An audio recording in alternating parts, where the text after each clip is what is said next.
today on the next slide, we're going to talk about Jira Service Management and how you can transform the impact and speed of your IT services. First, David is going to explain how Atlassian meets the challenges of the ITSM, the changing technology landscape for ITSM, and the new capabilities of JSM.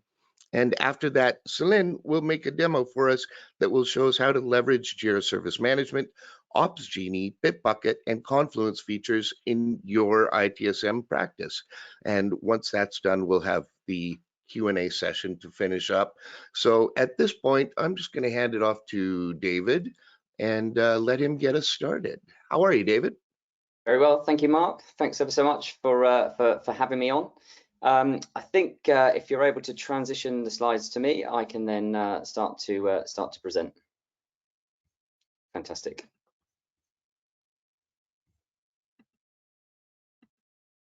Okay. Hopefully you can all see that okay. So yeah, thank you ever so much for having me here today, inviting me along. As Mark said, I'm one of the ITSM sales specialists covering EMEA. There's others scattered around the globe as well. And I've been at Atlassian for now 4 months, so relatively new to the organization. But prior to working here, I worked for another ITSM vendor and Gartner, as well as a number of other security vendors as well. As you all hopefully know, a bit more about Atlassian from our software development and collaboration tools. Jira Service Management is a tool that was launched back in November. You may well be familiar with its predecessor, which is Jira Service Desk. And some of the topics I'm going to cover around is how that's evolved through some of the acquisitions that we've made to provide a much more integrated ITSM experience. And before I start, I just want to say again, thank you to Valiantys to having us on. We work very closely. They're a platinum partner with us, and it's great that we're here. And as Mark John mentioned, if there's any questions or anything as they go along, he can add those, and we can pick those up towards the end. So what we're hearing from a lot of customers is that first of all, they want to get things done quicker. They want to ship products faster. They need to service their customers in a better way. And this includes making sure that the services that they provide are continuously up, always on. They're alerted to any issues proactively. And then also that from a seamless consumer perspective, making sure that support is provided very quickly and very easily as well. From our side, the fundamental changes that we've seen, and this is hosted by Gartner and Forrester, is that clearly lots of organizations are moving to the cloud, and by this point we're talking about 80% moving to the cloud by 2025.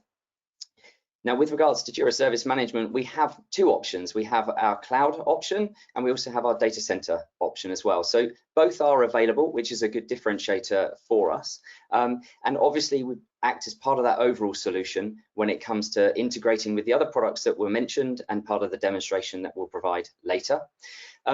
Organizations need to be implementing a much more DevOps way of working from an infrastructure perspective to grow with the organizations as these demands increase. And also, employees are expecting a much better consumer grade experience. So they're not looking to have to go through lots of big, thick manuals and training guides.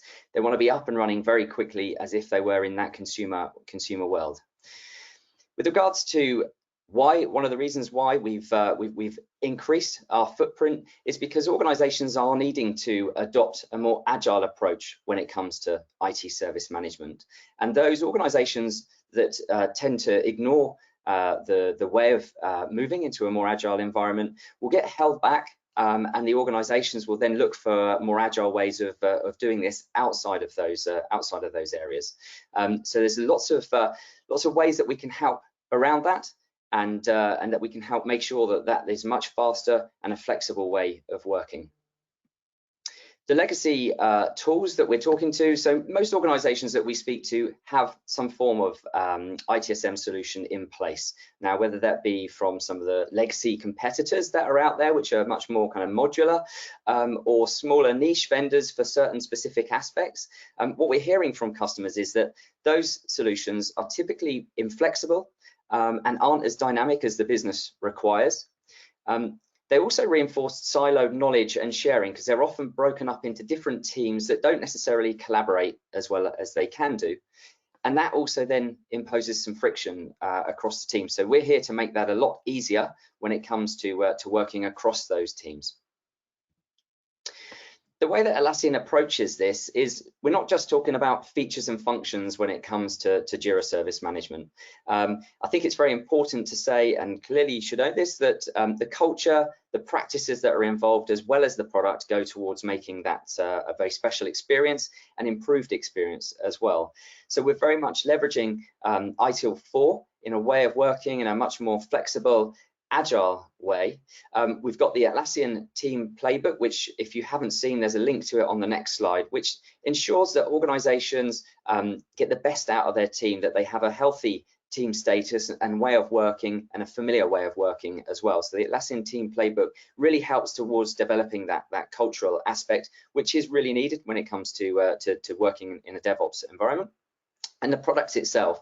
So as I mentioned, Jira Service Management is an evolution and a next generation for IT service management when it comes to moving on from Jira Service Desk, the predecessor.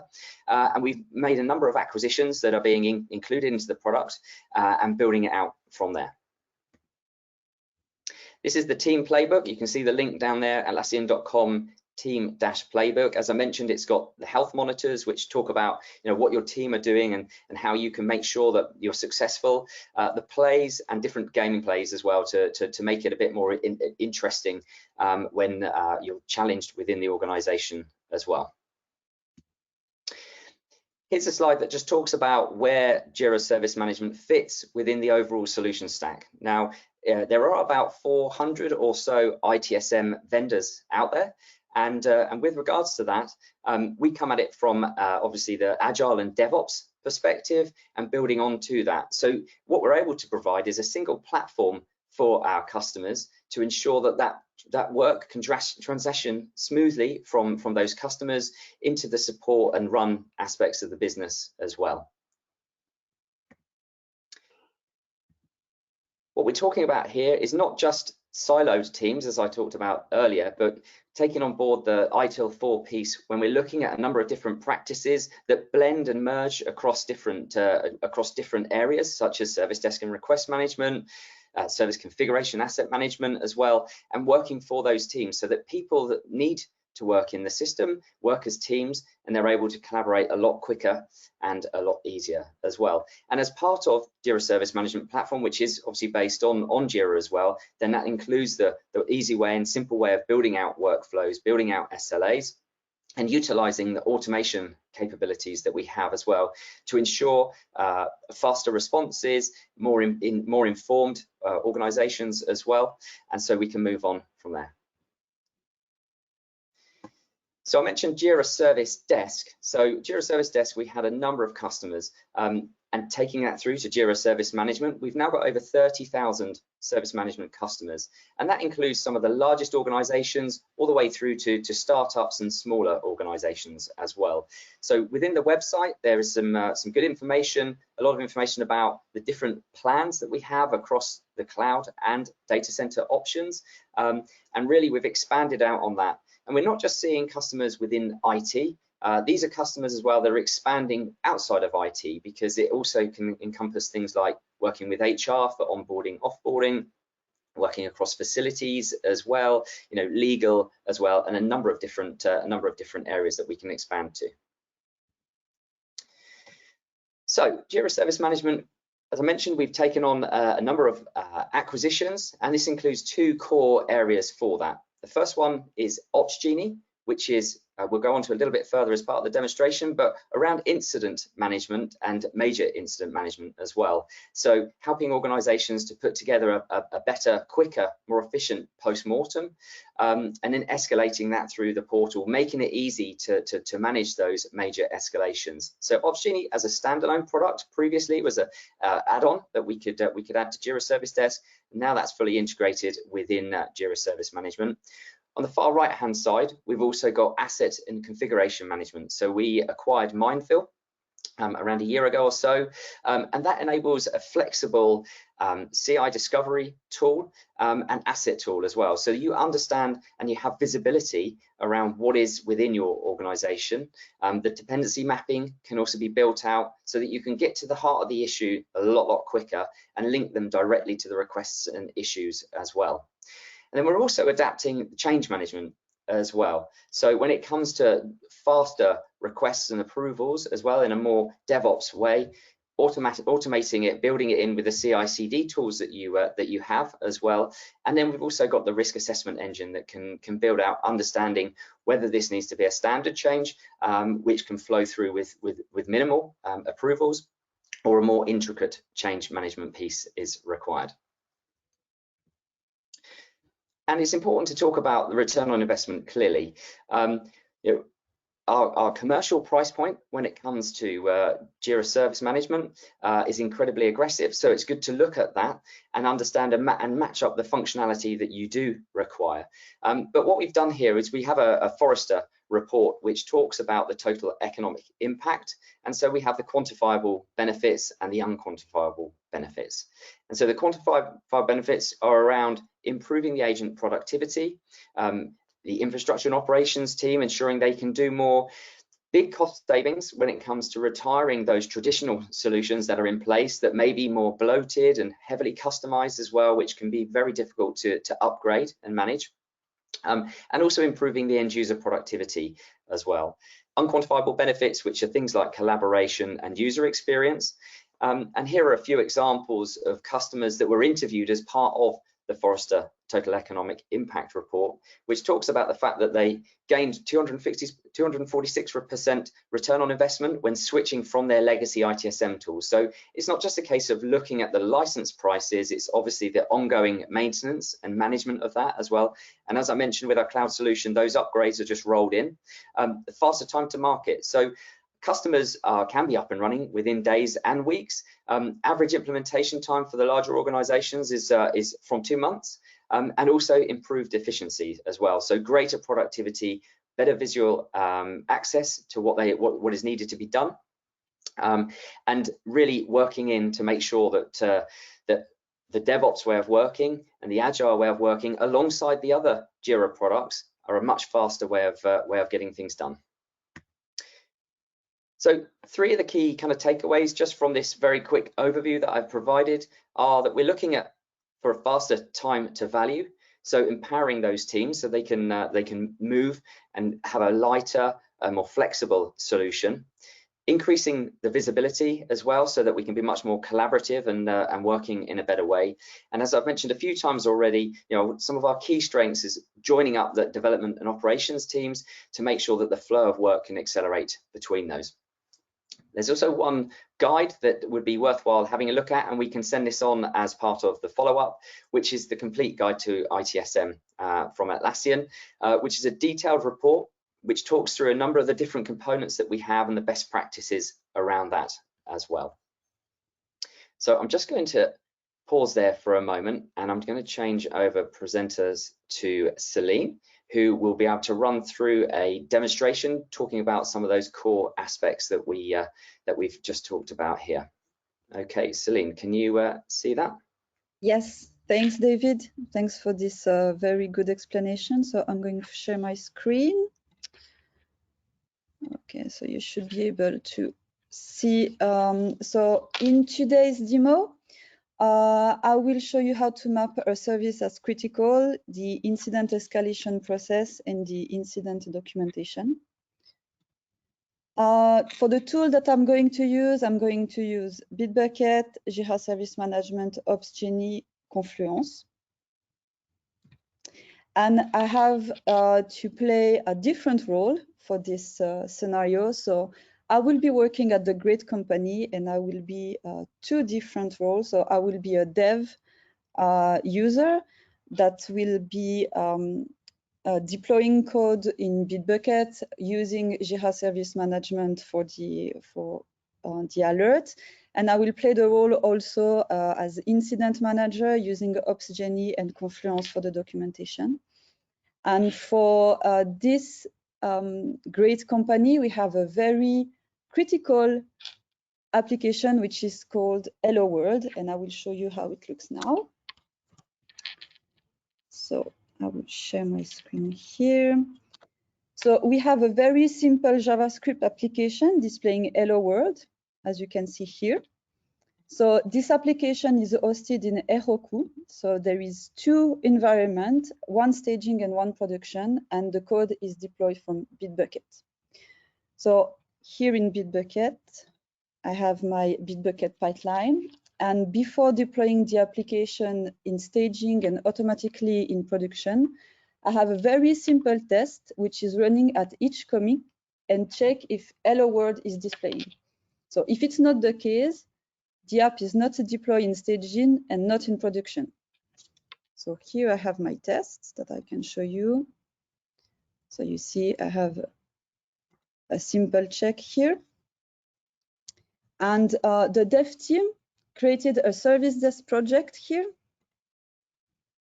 and link the Hello World application as a service to it. I have it there in my service desk project. And the goal is to be alerted each time the test is failing. So for this demonstration, I will show you how to link this alert in OpsGenie with the service we have linked in the dev service desk. So for the alert, we are going to use the Atlassian incident management tool OpsGenie here. And first, we have created a team, the major incident team, and defined their escalation policies. With OpsGenie, you can build a team who will work on the incident and on the alert. You can create daily, weekly schedule. You can have also some different rotation here. You can configure backup team, notification by email, by SMS, etc. And the big advantage is that you can link OpsGenie to your different services and have automatic alerts creating when those services are down or not working. So for our demo here, what we need is to integrate this major incident team with the application in Bitbucket. So I will go here in integration.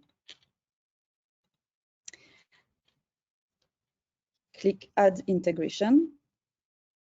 And you can see here that you have a lot of different integration that are already available. So for the purpose of the demo today, I will choose Bitbucket here. So the integration will be done with a webhook. So I'm going to copy this payload URL that I will use in Bitbucket later.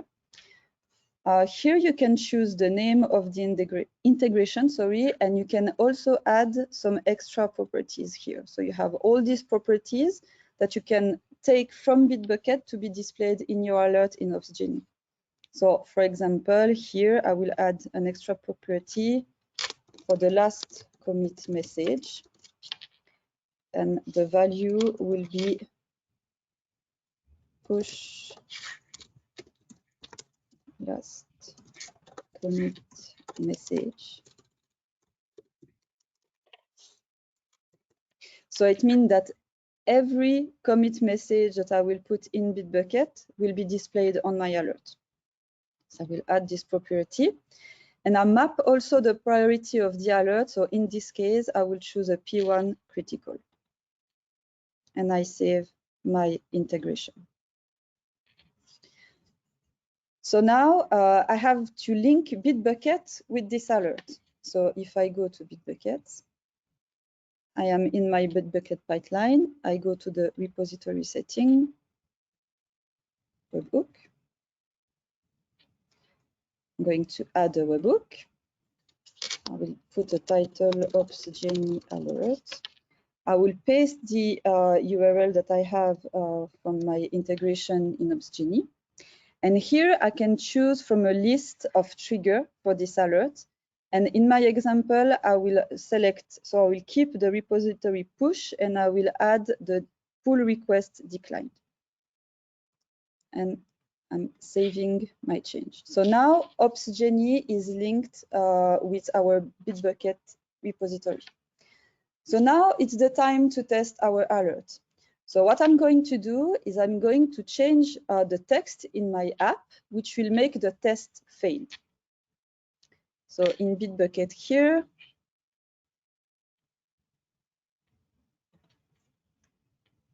I will go here in my apps. I'm going to edit my text.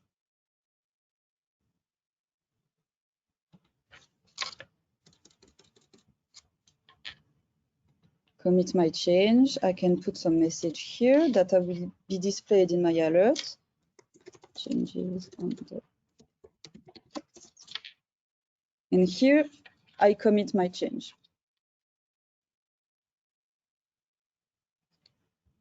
If I go back to Opsgenie,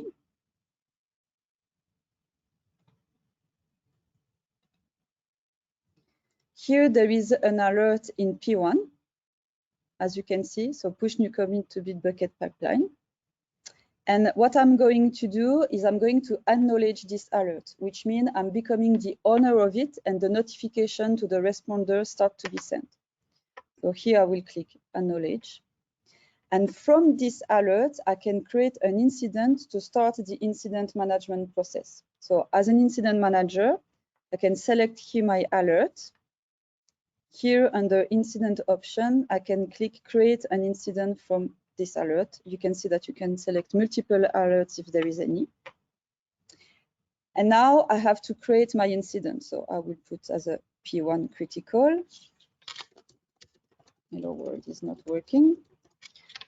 You can put a summary here. You can choose here the service. So remember, we have a service existing. So I can click my service. I can put some tags, some action. On the next page, you have the possibility to add other team as responder.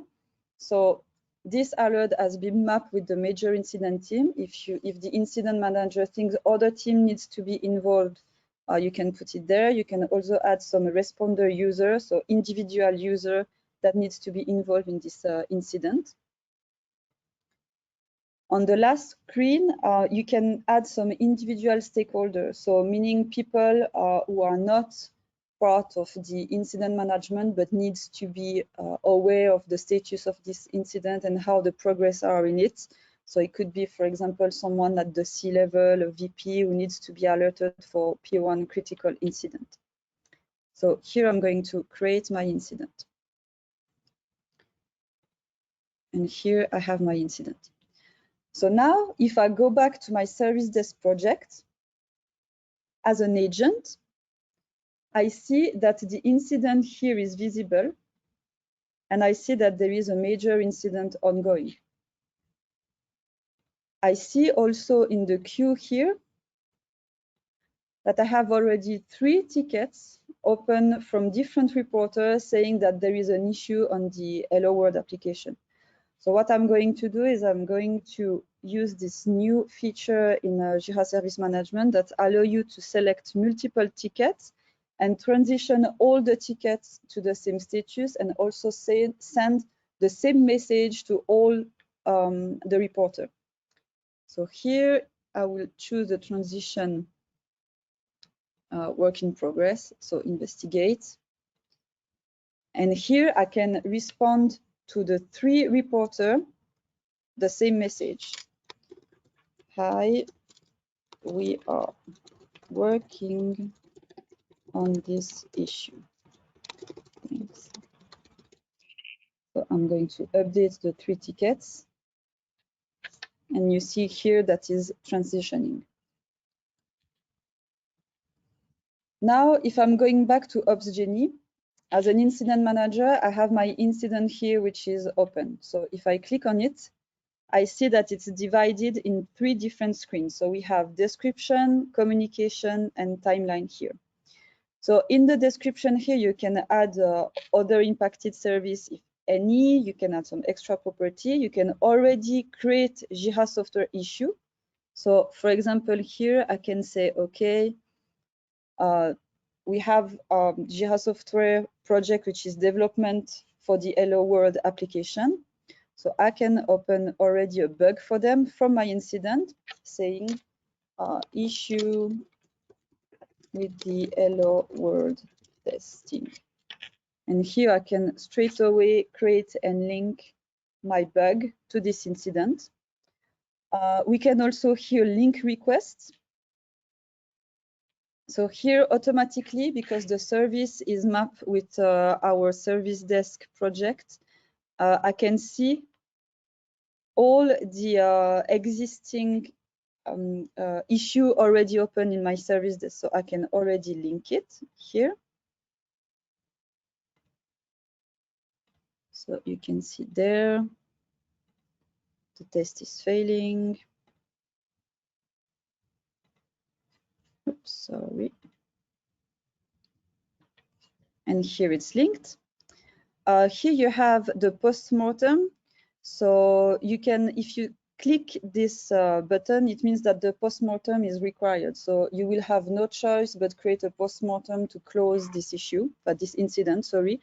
This is something you can also deactivate. At the middle of the screen here, you have the communication and the associated alerts. So you can see, for example, here, you can send updates to all the responder and also the stakeholder. You can notify them. I can see the alert associated. So this is the one where I've created the incident from. And here you have on the third part of the screen, the timeline. So you see everything that is happening on the incident. So automatically the timeline is putting some information. So you see that there is the alert associated, the responder team has been added. So it's all automatic. You can also add entry here. So we have found the solution, let's say. And then you have the full timeline of your incident. So now what I'm going to do is I'm going to fix the issue. So as a developer, I will go back to Bitbucket here.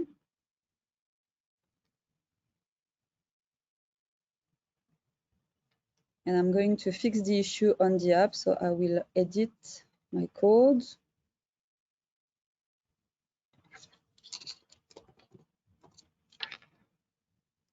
Commit.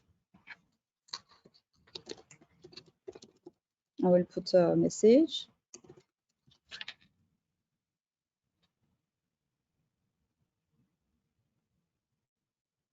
And now the issue is fixed. So in Opsgenie, what I can do is I can resolve the issue.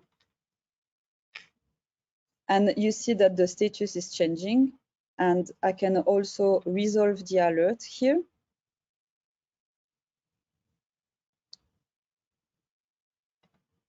Here, for example, I can close it, and then the alert is closed. If I go back to the service desk project as an agent, I still have all my open tickets, which are all in status work in progress. So I can say to all this reporter that the issue is now solved. So I put resolved. The issue on Hello World is now solved. Thanks for the patience. And all the tickets will be updated with the same text as before, and they will be closed. Sorry, I have to put a resolution. They will be closed with a resolution all at the same time.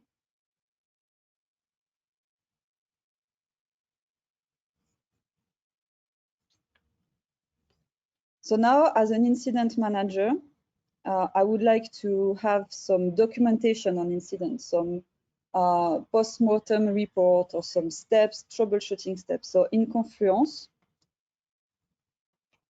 I have created a space which is called incident documentation. And here I'm using some templates that are new in Confluence for ITSM practice. So for example, here I see that it's March 26th.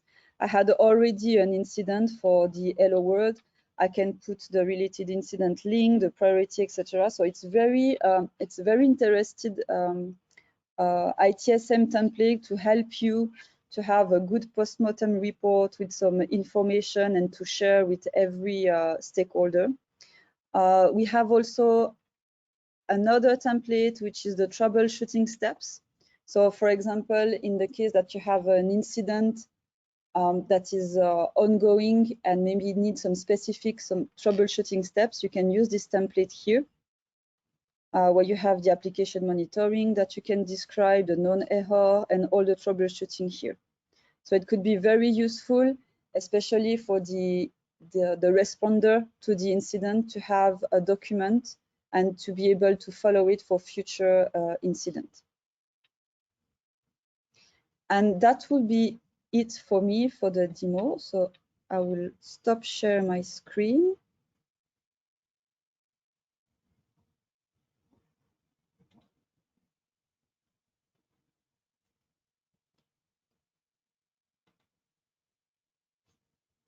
And I think you can, we can go with the question. Yes, thank you very much, Celine. That was really great. And David as well. Thanks for getting us started with that information. So we will do a few questions here. We've got a couple, and we'll just take a few minutes to answer a few of these questions. If we don't get to your question, just rest assured that we will get back to you with an answer to your question. And for those of you who do still have questions, go ahead and pop them into the chat or into the questions section on the right-hand side of your screen there. And before we start the question period, I'd just like to mention again, the session is being recorded. We'll share a link with you in a few days, so you'll be able to watch it again or share it with your colleagues if you like.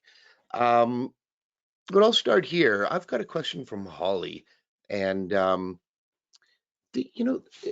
let's talk to Celine about this to start with. And if you were going to offer some guidance around migrations to Jira Service Management, I know that's a fairly open-ended question, but what sort of things might you recommend that someone might want to prepare for a migration to JSM? I would say the first things to do would be an assessment. So what do you have, like, what is your current situation? So do you have any apps that are critical? Can we migrate those apps? Do they have the same functionality in the cloud? So I would say to start, it's really like an assessment, and Valiantys can certainly help you with that. And with most of our customers that are migrating to server, from server to cloud, this is what we are doing. First things to do is assessment. That would be my first advice. Great, nice one. David, do you have something to add to that? Absolutely. So yeah, just from our side, it depends how. This is a great opportunity to start afresh rather than just recreating what you've already done in another solution. It's a great opportunity to streamline those processes. Again, a good opportunity to look at working, along more of an ITIL 4, bit more guiding principles, so that there's more collaboration and feedback as well, and that value chain is properly mapped. And so yeah, I think the things that we see is where added complexity comes into it. So making sure that you've got all those integrations, you're aware of the integrations that are required, but also whether or not you actually need some of the previous history to be migrated over. Because if you are scaling up and scaling down, then that clearly makes things a lot easier and a lot simpler and quicker. Whereas I know a solution that we've been working on with Valiantys over in the US, where they were looking to transition 200,000 records from a competitive product, and that was done within a very short period of time, but that does also add some additional complexity as well. So it's a case of taking on a great opportunity to streamline and work out some of the bottlenecks that you've got in your old system, but also be aware of the other areas that can add time to that and add some additional complexity. Yeah, nice one. Thanks, David. And this is actually a really good question, and I'll put this to you, Celine. And so Jerry would like to know a little bit about, I guess the question is sort of around, there have been a lot of additions to Jira Service Management in the last little while. New tools are being added like OpsGenie, and last fall we saw Insight come into the fold and things of this nature. So from your perspective, how does this affect the tool as, there's a lot of new functionality. So how does that affect that tool in terms of learning curve and getting to know how to use all these different products that are attached to JSM now? I would say some addition like insight for sure. It's not something that I mean, it's an easy app, but it's really, you have to understand how it's working with database, etc. For Ops Genie or this kind of app, I would say that there is pretty good documentation on Atlassian website. That, to be honest, I already used for this demo. So I found all the information. But is it more about training question or? It seems to be about the ease of use of the tool and the ability to see where those things are and how to use them. Yeah, so I will say, I mean, the tools is in service desk and portal point of view. I mean, the ease of use is the same, and I think with the new feature, it's even more easy, especially with this bulk tool that you can use to transition all issues to the same status, or to send the same message to all the reporter, because I was using in customer service, and I can tell you that not all the tools are doing that, so it's very nice. Then for the other tool, for sure, there is a little bit of learning curve for the CMDB, for Ops Genie, for the integration, but I think that what you have already in Atlassian.com, it's already a lot of information. There is some video, there is a lot of documentation. So I don't know, David, if you have more information about that. Sure. So there's continuously new training guides and things coming online over time. I think, as you mentioned, Celine, the fact is that users that already use Jira software potentially and other products will be used to the interface. They'll be used to the ease of use. The fact that you're not having to swivel chair between systems and making it a challenge for the users. It's just all within that single pane, and that really helps where we're going towards. But yeah, I think that the key thing is, where we come at it from is we build up. It's very easy to get a minimum viable product in place and start to build out on that as well, rather than some of the other vendors which are pretty prescriptive in how you work, and you sometimes have to then configure it to make it work the way that you do. With Jira Service Management, it's a lot easier for people to actually build on how they want to work and how their team needs to work as well. So yeah, there's lots of different webinars that we've got around that as well, and some of the training guides, and obviously the community as well that helps, but certainly talking to Valiantys about the best practices around getting up to speed, getting going quicker is key. Yeah, nice one. Thanks. So maybe the final question here, but David, you might be well positioned to answer this question. And the question is around, how do you feel JSM competes with tools like ServiceNow or BMC Remedy? And maybe what are the advantages of a tool like this as compared to those? Sure, and that's a good question, because we are seeing a lot of this in the marketplace. Obviously, those vendors have been around for a number of years, so they have got a large customer base. We have swapped out a number of ServiceNow customers and some BMC customers as well, working with Valiantys. So that's really good to see. I think there's a few different things, key differentiators. The fact that we join up fully integrated within the rest of the Jira platform is really key. Ease of use as well. And also the cost to maintain and cost to manage. So the overall commercial aspects of it, and I mentioned that during my presentation earlier, is not just looking at the licensing cost, which is very competitive from a Jira Service Management perspective, but also from the ongoing maintenance. We've seen lots of large teams out there managing those types of solutions, and lots of complexity that might be built in. So commercial, especially when this pandemic is going on, budgets are also going to be very constrained, and that's a couple of areas. Yeah, so kind of the ease of use aspect, the way that we work from a DevOps and joining up development and operations, and also the commercial aspect and the flexibility that we provide.